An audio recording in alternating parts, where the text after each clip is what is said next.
Brothers and sisters, the month of Ramadan is a time of the year where we try to revisit our priorities of life. In 11 months, many of us may come to the masjid, some of us may not come to the masjid. Some of us are reading Quran, some of us are not reading the Quran. Some of us are fasting, and some of us may not even be fasting at all. But the point of Ramadan and the objective of Ramadan is not just fasting, is not just coming to the masjid for qiyam and coming the last 10 nights of Ramadan and tying ourselves out in this month.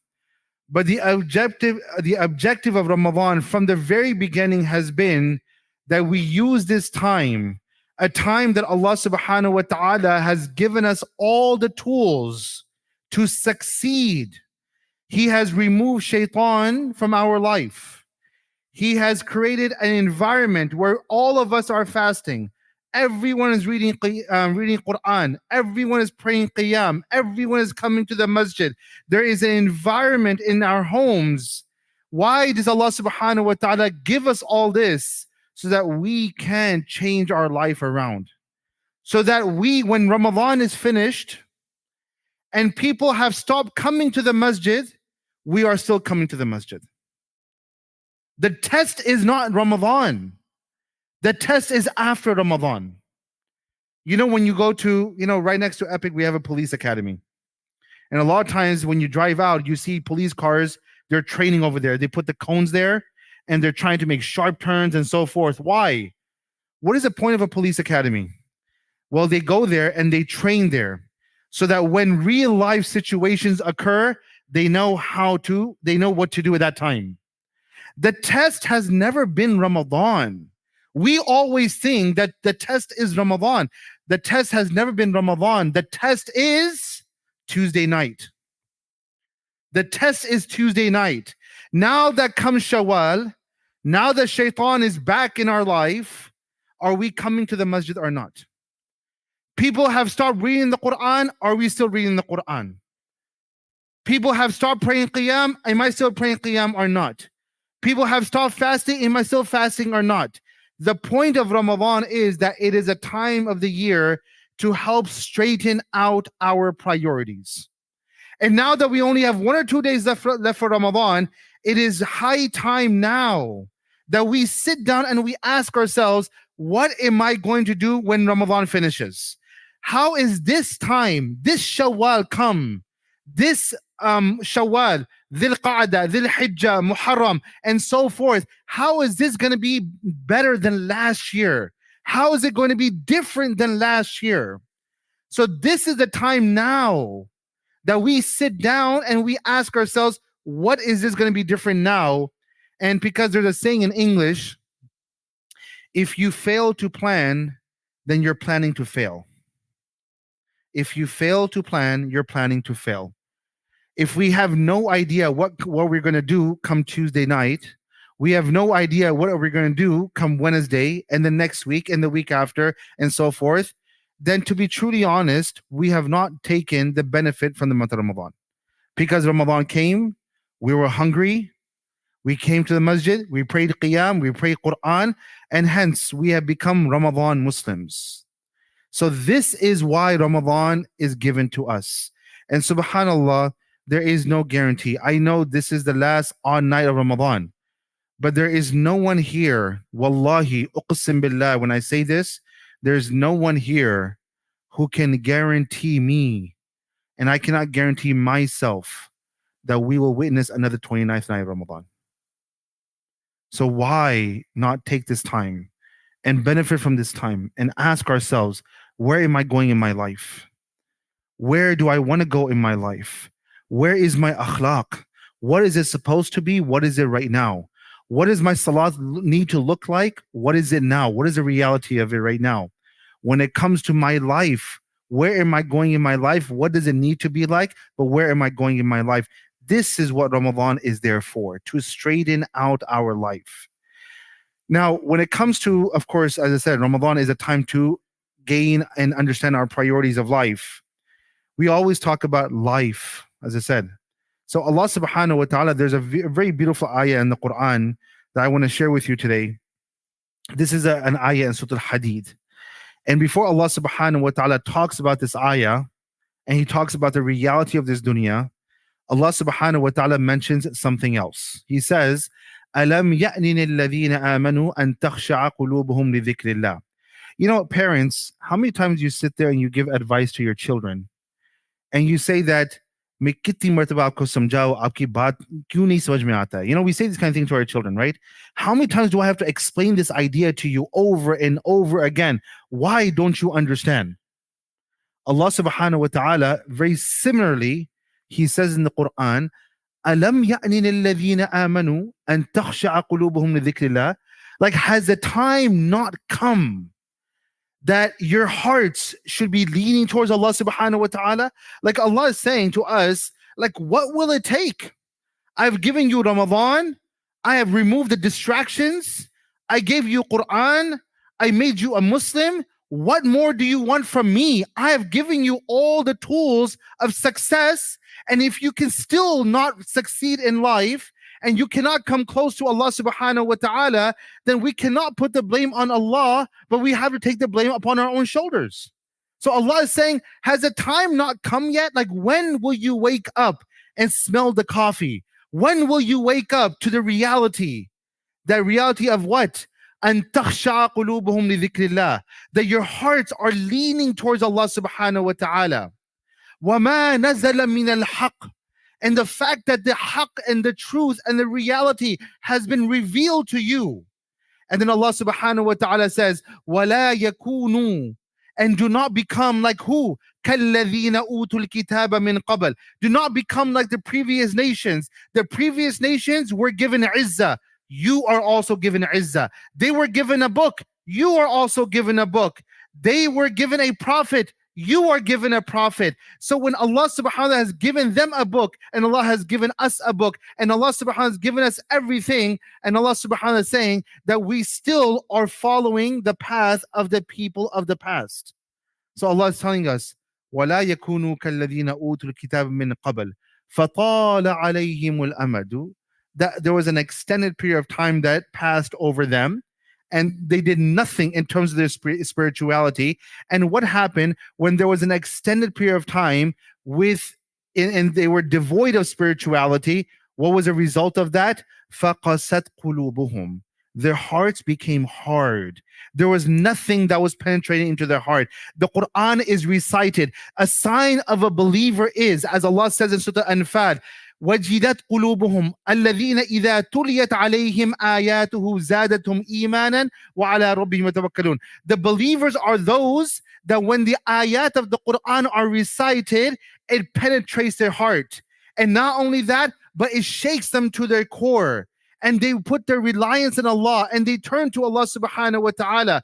But the question is, how many times have you and we have heard the Quran? And we know those passages in the Quran. We know the tafsir behind those passages of the Quran. We know the stories behind those passages of the Quran. But when the Quran is not having an impact in our life, and we listen to the Quran, and we're still the same exact person, this is the definition, فَقَسَتْ قُلُوبُهُمْ. Their hearts have become hard.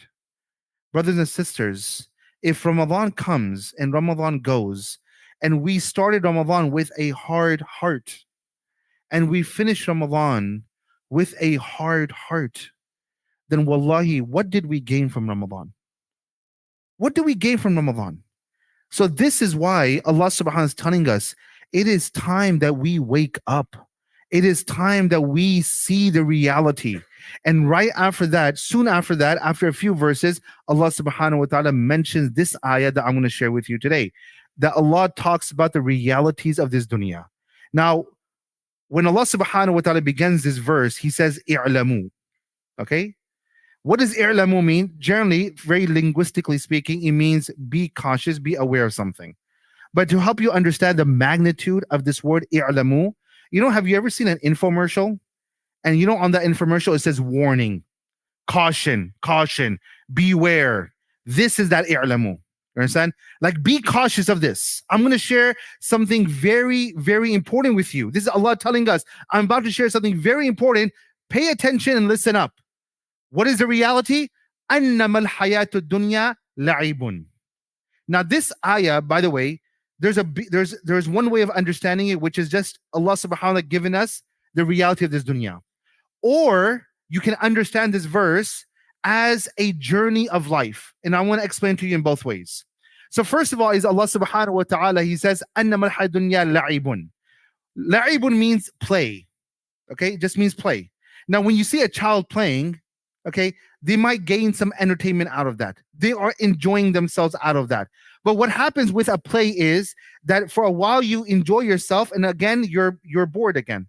You know how many times children have come to you and say, "Baba, please, just this one video game, please, this one video game." And after this video game, and after this, he will not ask anything from you anymore. And you buy them this, and guess what? After a while, they don't have any value for it, right?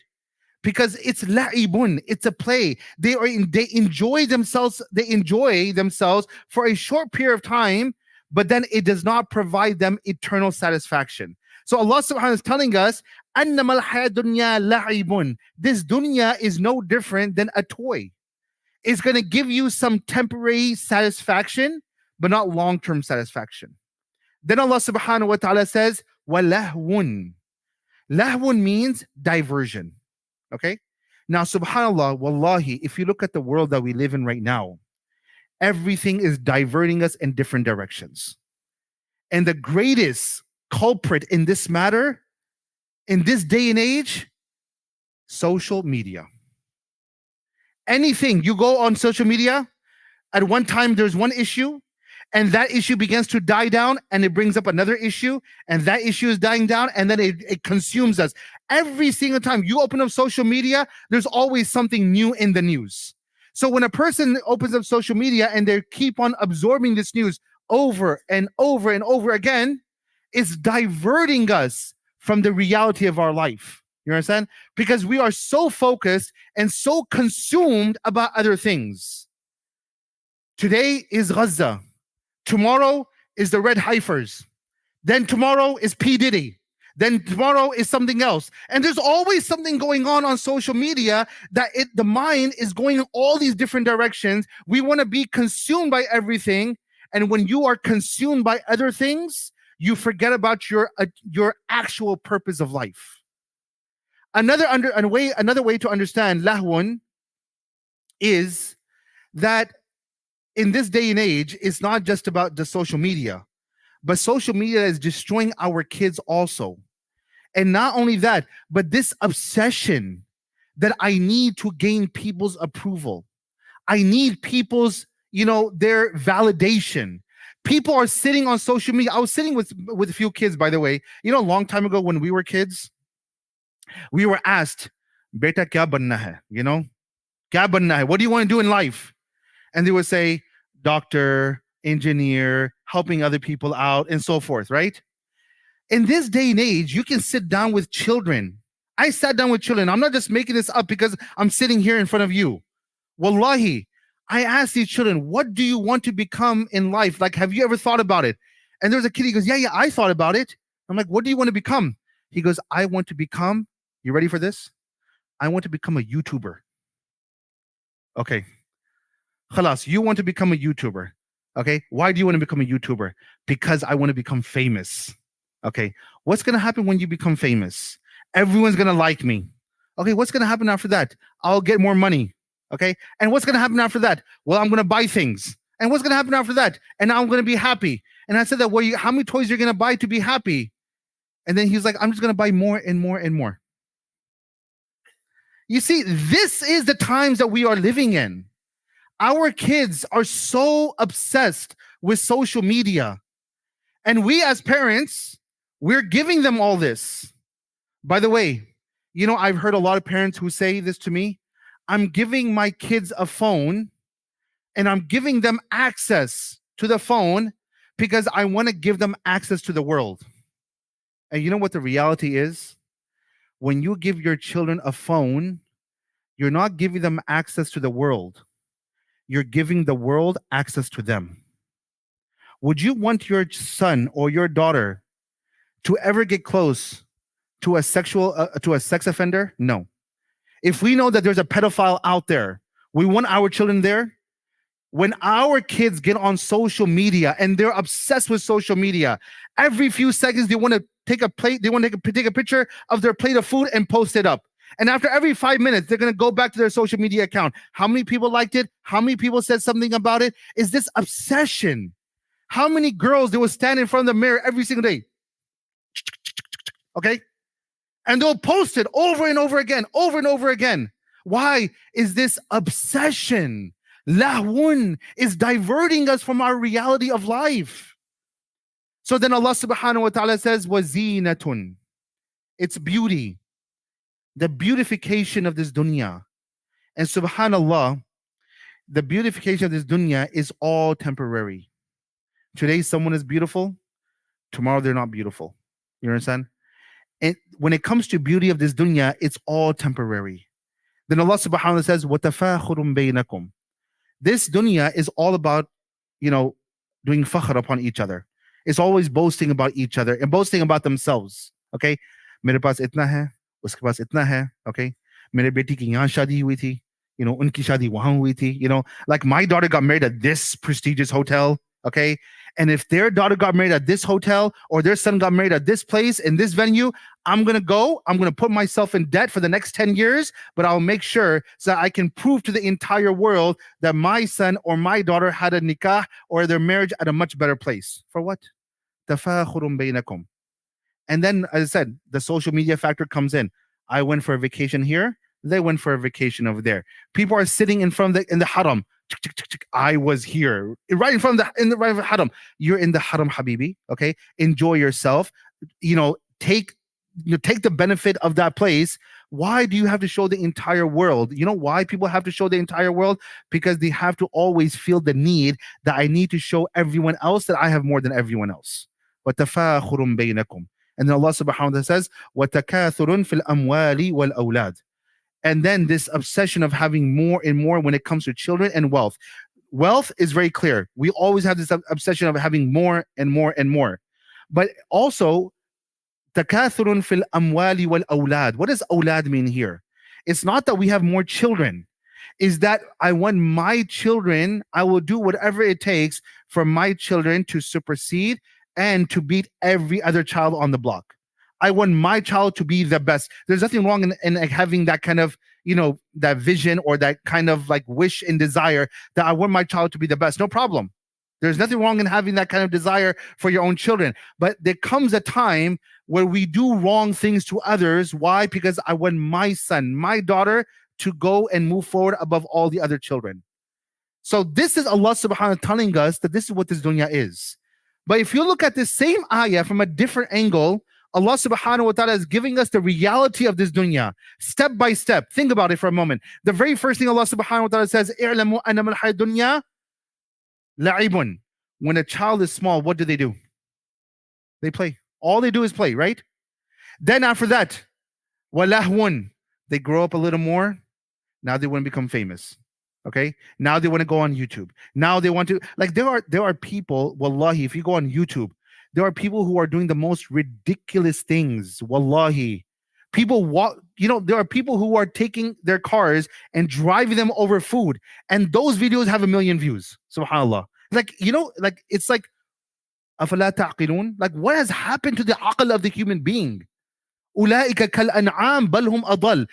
This is why Allah subhanahu wa ta'ala says that there will come a time that the same human race, that Allah subhanahu wa ta'ala created them in the best form, because of them forgetting their purpose of life, they'll become worse than animals. And we're seeing the same thing right in front of our eyes. So Allah subhanahu wa ta'ala is saying they grow up a little more, diversion. Everything's going to divert them away. Then after that, they grow up a little more. Wazinatun. I want to look good. Okay? The girl's going to wear their hijab. Every 2 minutes, fix the hijab. Stand in front of the car, fix their hijab. Okay, the guy's gonna comb his hair this way, that way, and so forth. Okay, make sure they always look good. Always make sure that they go into their younger siblings, drawer, and make sure they wear the tightest shirt that they can find. Okay, making sure that their biceps are all like coming out and so forth. Okay, walking around, why zinatun? I just want to show off to people. And then when they grow up a little more, they become teenagers and they become young adults. وَتَفَاخُرٌ بَيْنَكُمْ. Then it becomes a competition of dunya. And then they get married and they have children. وَتَكَاثُرٌ فِي الْأَمْوَالِ وَالْأَوْلَادِ. This is Allah subhanahu wa ta'ala telling us a full reality of one person's life.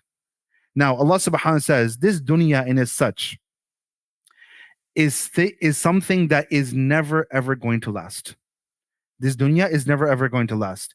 And Allah subhanahu wa ta'ala, He gives an example in the same surah. He says, كَمَثَلِ غَيْثٍ أَعْجَبَ الْكُفَّارَ نَبَاتُهُ ثُمَّ يَهِيجُ فَتَرَاهُ مُصْفَرًّا ثُمَّ يَكُونُ حُطَامًا.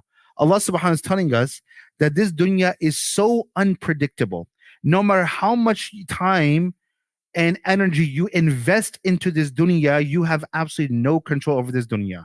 Allah subhanahu wa ta'ala says, it is like the farmer. كَمَثَلِ غَيْثٍ أَعْجَبَ الْكُفَّارَ نَبَاتُ. That it is like the farmer. He has planted the seeds into the ground. The rain comes. It penetrates into the ground because the water comes in contact with the soil. The seed comes in contact with the water. It's in the right place. It begins to sprout. But as soon as it sprouts, then this person, the farmer, is happy that all his hard work is coming into existence, is coming into fruition. And after that, what happens is that overnight, فَتَرَاهُ مُصْفَرًّا ثُمَّ يَكُونُ حُطَامًا. Overnight, it becomes yellow. When a plant becomes yellow and it's no longer green, you know that it's on the decline. Its health is on the decline. So Allah subhanahu wa ta'ala is telling us by giving this example that this is the reality of this dunya. That no matter how much you work hard for it, it's never going to please you. It's never going to please us, any one of us. And reality is, brothers and sisters, this dunya is such. Wallahi, if you think about it, if you sit down and you think about it, what is this dunya? This dunya is such that as soon as a person departs from this dunya, wallahi, it does not matter how big of a house they lived in. It does not matter what kind of a car they drove. It does not matter what their social media status was. It does not matter how many thousands and millions of followers they had. When a person dies, you're no longer referred by your first name. You become the body. Think about it. You become the body. We run after this dunya, but the minute we die, I'm no longer Nadim Bashir. I become the body. The person who's Muhammad, he becomes the body. When we refer to the janazah and we say bring the janazah, we say bring the body. This is what the dunya is. We run after dunya and dunya and dunya, and we, for this same dunya, for the same dunya, that we're willing to forsake our relationship with Allah and His Prophet ﷺ, for the same dunya that we are willing to break apart our families, for the same dunya that we are willing to sever our relationships, for the same dunya that I'm willing to compromise my deen and my Islam. We have to understand, brothers and sisters, that same dunya does not give us anything in return. In fact, the minute we are buried, today we are living in times that when we are going to the graveyard, everyone's laughing and joking. We get to the graveyard, we bury the person. If they are an immediate family member, we will remember them probably for 2-3 days. And what happens to that person after that? Forgotten. Completely forgotten. For the same dunya that we work so hard to please other people, we compromise our deen and so forth. In a heartbeat, we are forgotten. In 50 years from now, forget about 50 years. From the time we die, the day after we die, no one's going to care about whatever we had. And we will become a forgotten entity. And that is why Allah is reminding us that why run after that one thing? Why run after dunya that is going to make you be forgotten in a heartbeat by the people? The only thing that's going to remain with us is, as the Prophet ﷺ says, وَيَبَقَى عَمَلُ يَتْبَعُ الْمَيْتَ ثَلَاثَ.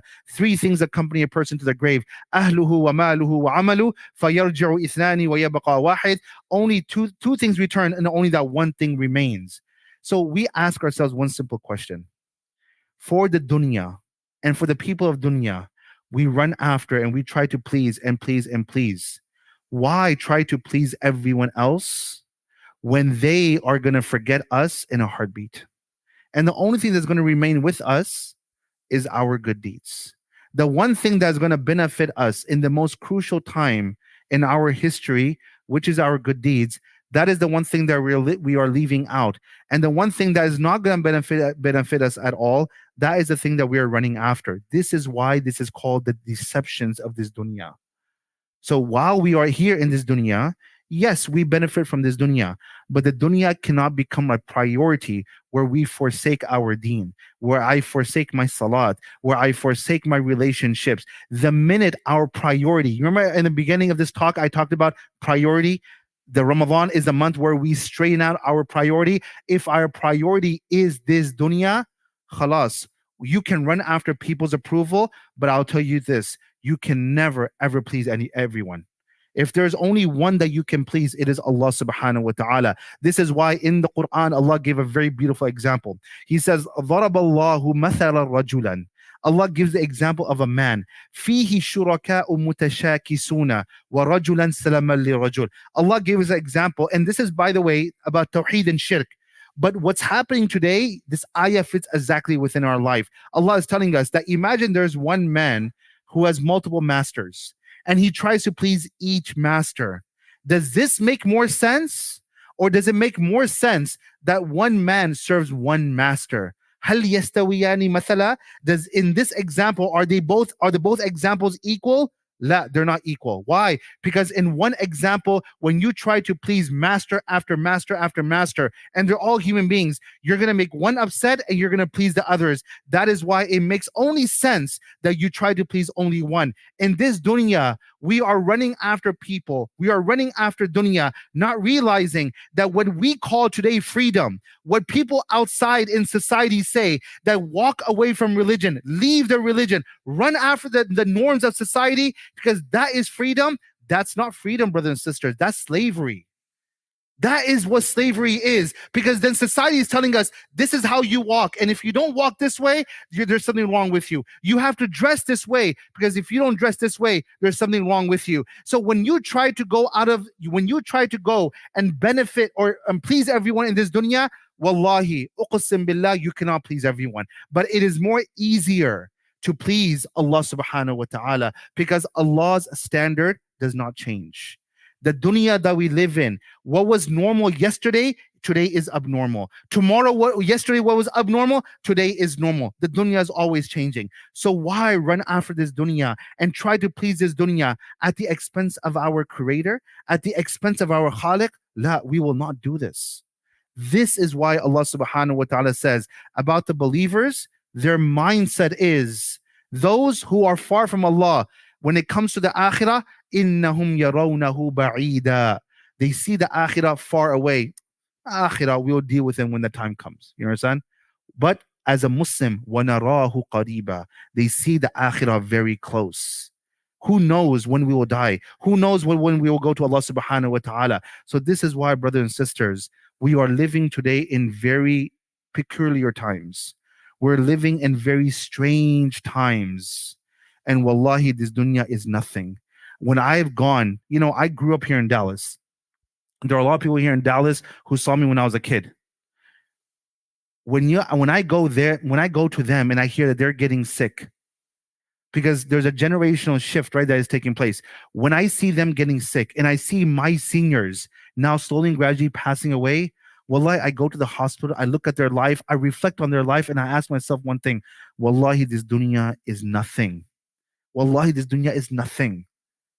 We live in this dunya, we will benefit from this dunya, but the akhirah is the asal. The akhirah is our purpose of life. So we ask Allah subhanahu wa ta'ala that while we live in this dunya, may Allah subhanahu wa ta'ala always make our priority the akhirah.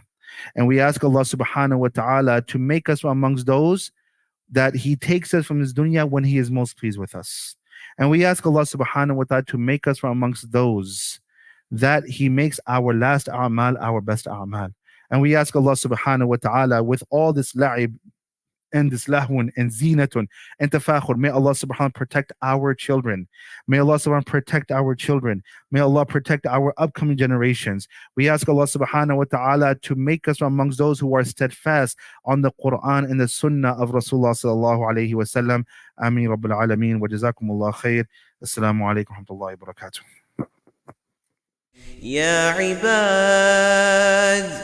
يا عبادي الذين آمنوا إن أرضي واسعة فإياي فاعبدون كل نفس ذائقة الموت كل نفس ذائقة الموت ثم إلينا ترجعون والذين آمنوا وعملوا الصالحات لنبوئنهم من الجنة